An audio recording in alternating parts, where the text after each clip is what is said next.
Some writings credited to Ignatius weren't his at all.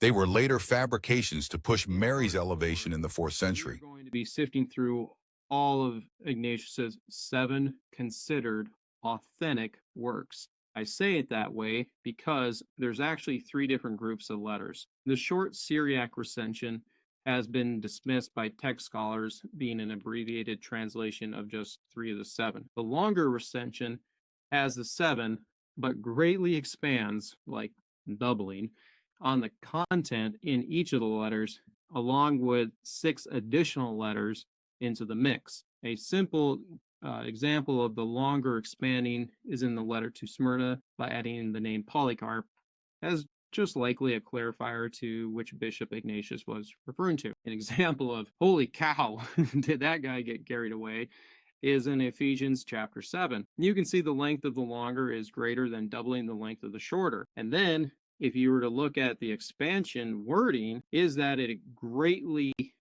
theologically is developed, giving an indication that the text is coming post-Nicene Creed timeframe. A simple reason to reject the longer recension is that Eusebius says that Ignatius wrote Ephesians, Magnesians, Trallians, and Romans while in Smyrna. Then once he's moved to Troas, is that he writes Philadelphians, Smyrna's letter, and also the one to Polycarp. This is just 7 letters with no mention of those additional 6. So if Eusebius wrote that statement in around 320 AD, is that it stands to reason that the additional 6 letters came much later and hence can be rejected, including the so-called correspondence with the Virgin Mary.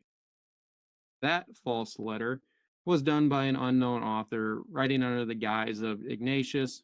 It's a pseudepigraphal false authorship work at the end of the day. It's short, but you can see how the author is creating a false narrative and adding in the line about Ignatius being a disciple of John. The intent to do this is to create a scene to validate the notion that whatever Ignatius wrote and then must have come from the Apostle John himself in terms of certain doctrines that Ignatius brings up. The unknown author is essentially just inventing a false history in the void of historical documentation regarding if there was any type of direct interaction between Ignatius, John, and Mary.